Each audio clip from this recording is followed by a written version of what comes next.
Hey YouTube, today we're doing country style ribs. So stick around, I'm going to teach you two things about country style ribs. First of all, what are they? And then second, how do you velvet country style ribs? So first of all, what are country style ribs? There are only so many ribs in any animal, including a pig. So a lot of times your butcher will put something out called country style ribs. But let's take a look at these. I mean, are they boneless? Is this like a boneless rib? Where's the rib? What about this one? You see this bone right here? Does that look like a rib bone to you? It actually looks like a Y. Hey, the secret's out, folks. I'm going to tell you what this country style rib really is. This is a Boston butt or a pork shoulder that has been sliced into steaks. So when you're eating country style ribs, you're actually eating Boston butt. So we're going to kind of grill it up like a Boston butt. We're going to put some mustard and some rub on it. But you know what I did before I brought these ribs out? While this grill was getting hot, for about 20 minutes, I velveted these ribs. What is that? That means for about 20 minutes, I let these ribs rest in a light coating of baking soda.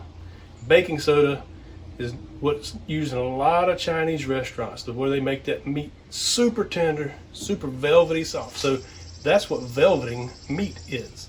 Now, I'm going to hit these with some mustard. And if you've watched my other videos, you'll know. Mustard explosion. You won't taste the mustard, it's just a binder. So we're just going to hit it with some mustard and get all dirty in here. Wow, so it'll take this rub. So let's give it a slather. What kind of binder to use? Have you ever used mustard? If not, give it a try. But most all these rubs, the number one ingredient is sugar. So you gotta watch that. You gotta watch the heat. It'll get too hot, it'll burn on. I'm gonna hit this with some rub. Probably for about 2 to 2.5 hours at about 250, 275, no more than 300. Because we're going to kind of be cooking it like a small, each one of these like a little tiny Boston butt. All right, let's get these on the grill. I got the grill set up at about 275, and I did put the place setter in there. All right, let's put some grill sizzle on these ribs.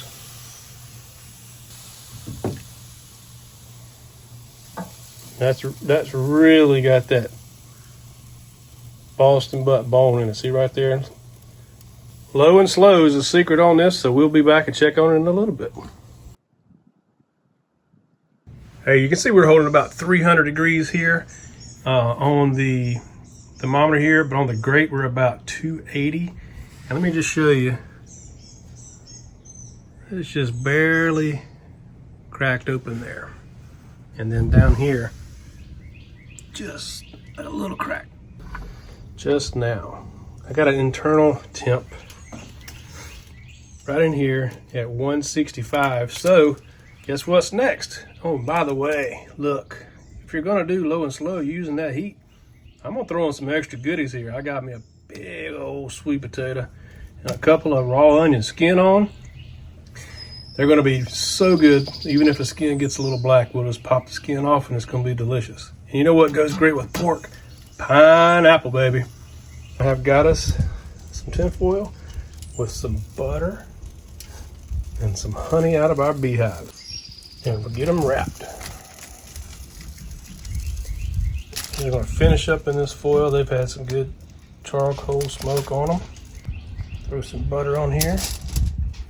Okay, we got them wrapped nice and tight. Just sit them on the grill.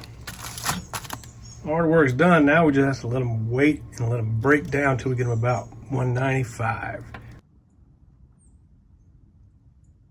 Hey, we've got these ribs wrapped up.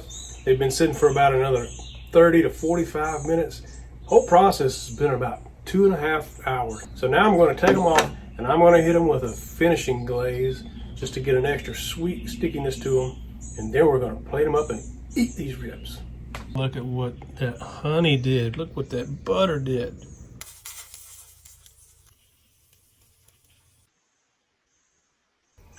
This is the final product, folks. Grilled onions, grilled pineapple, sweet potato with a honey and butter glaze.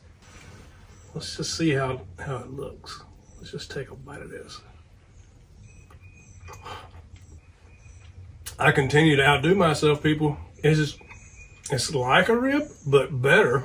But it is literally so juicy, it melts in your mouth.